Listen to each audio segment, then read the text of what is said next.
You returned to government as a minister after Labour won the '74 general election. You became Secretary of State for Industry in conditions which were a very heightened political atmosphere, intense battles with the unions, and you supported nationalisation. You supported the idea of workers' control, which was, I think, for practically the only time in British politics, was at the forefront. The workers in the Triumph motorcycle factory in Coventry occupied their factory against closure, and you supported them taking over and running it without a boss, really. Just tell us a bit about that, because that moment is a very important moment, but it's not widely remembered. Well, it's part of the tradition of the Labour Party. You see, Keir Hardie himself said, we've won political democracy, now we want industrial democracy.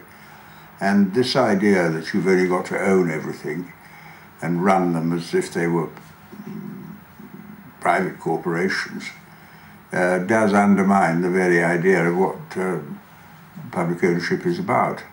So I was very, very keen on that, and I promoted it and supported it as best I could. And we did get one or two of them set up, the Meriden Motorbike Co-op, and there were one or two others, and I worked very hard. But that was a deadly threat to the market forces, because under market forces, the punishment for troublemakers is very clear. If you stand out against your private boss, you'll be sacked. And if you can have, after the collapse of a company, a cooperative, then you are really providing something that will make people look at the whole economic situation differently. But those were very hard battles I had during that period. The attacks on you at that point, as a left-wing figure, became even more intense than they had been in the past. It was a period where I think probably the establishment in this country were more frightened about a revolt among workers than perhaps at any time since the general strike, and you were associated with that. So, was it a hard moment to keep going politically when there was that amount of personalised attack on you? It was very difficult. I mean, one shouldn't think things personally, but, you know, we're all human.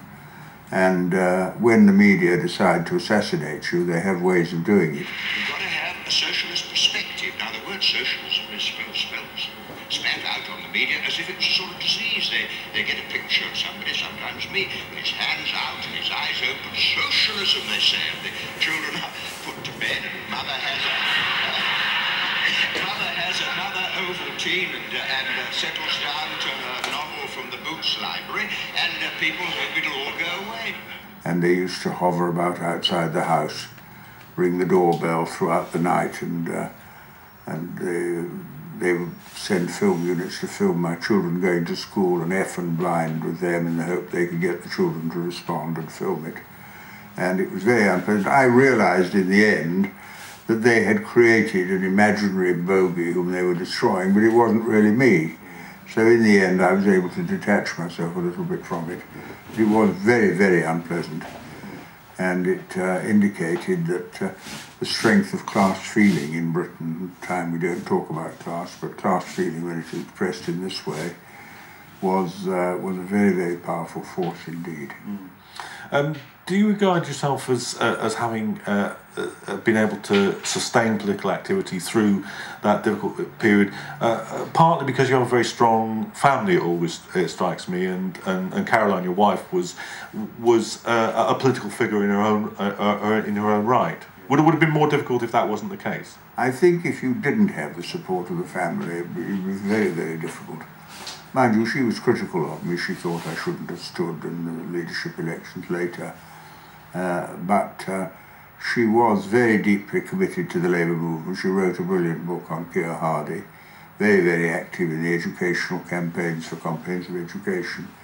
And we talked everything through. And so she suffered much more than I did, because I could respond, she couldn't respond. And I did the best I could, but she got hammered and the children got hammered in a way they couldn't respond. Towards the end of the Labour government, the government really decided to try and corral in some way the revolt that was going on from below, and the social contract was an agreement between the Labour government and the leaders of the unions to try and police the level of industrial struggle. What were the debates like inside the Labour movement and inside the government at that moment, and what did you think about those developments? Well, if you look at it, it takes various forms. You see, in an earlier period, when Barbara Castle was there, Face of Strife, we really broke with the unions, and I think it cost us a great deal in the 1970 election, it would have been. And then an attempt was made to bring it all together, and the unions insisted that wages and conditions would have to be discussed with the Labour leadership. And this became the basis of the social contract, that they would support us if we did what we said we'd do, and we would support their right to do what they had to do. Though the city and industrialists may have welcomed the idea of controlling the trade unions, they concluded that the price was too high, since it involved the maintenance of near full employment and the main outlines of the welfare state. The trade unions tried to make the system work, but could neither accept legislation directed against themselves, nor statutory controls over wages. And finally they came to recognize that even with their own cooperation, this system, far from achieving economic expansion and moving steadily towards greater equality, ended up with stagnation.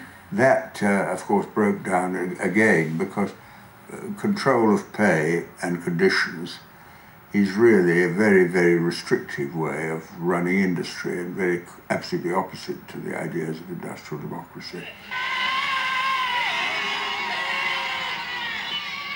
Comrades, first of all, thank you very much for your warm welcome. And for coming along.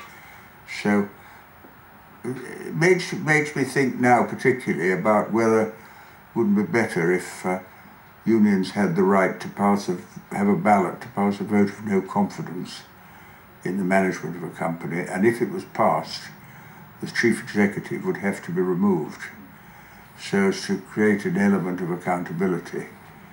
And of course that wouldn't create public disturbance, it wouldn't interfere with anyone's holidays if the air crew passed a vote of no confidence in the British Airways chief executive. It would introduce some element of counter authority. And at this period, the end of the Labour government, it was more than the end of the Labour government, really. It was the end of an era. What came afterwards was Thatcherism. It was the last moments where the post-war welfare state consensus existed in politics. So it was a watershed. Were you aware of that at the time, or was it something that really only became obvious later? Well, we saw Mrs. Thatcher as being a very right-wing figure, and she had built herself up in that way. But I know you're quite right. When she came in and introduced her policies, it was clear she understood the strength of the labour movement better than we did ourselves. She knew the strength lay in trade unionism, so she hammered the miners and introduced anti-union legislation. In local government, so she hammered Liverpool and Lambeth, and in public ownership, so she privatised. And that was a very, very hard battle to fight, but it did radicalise the left in the party, and also, of course, produced New Labour, because Blair decided he could never win unless he followed Mrs. Thatcher's policies. Looking back now, when we reflect on the sort of full consequences of that period, are there things that you think either the government should have done, or perhaps that you might have done differently, had the full understanding of the consequences of the social contract been apparent? Well, all I could do was be involved in supporting people at work. I mean, during the miners' strike, I did 299 meetings for the miners in a year, almost one a day. I went to America to raise money, to Canada, went to Europe and so on, and did what I could. And having been energy minister and having worked with them, I found it very, very easy to do.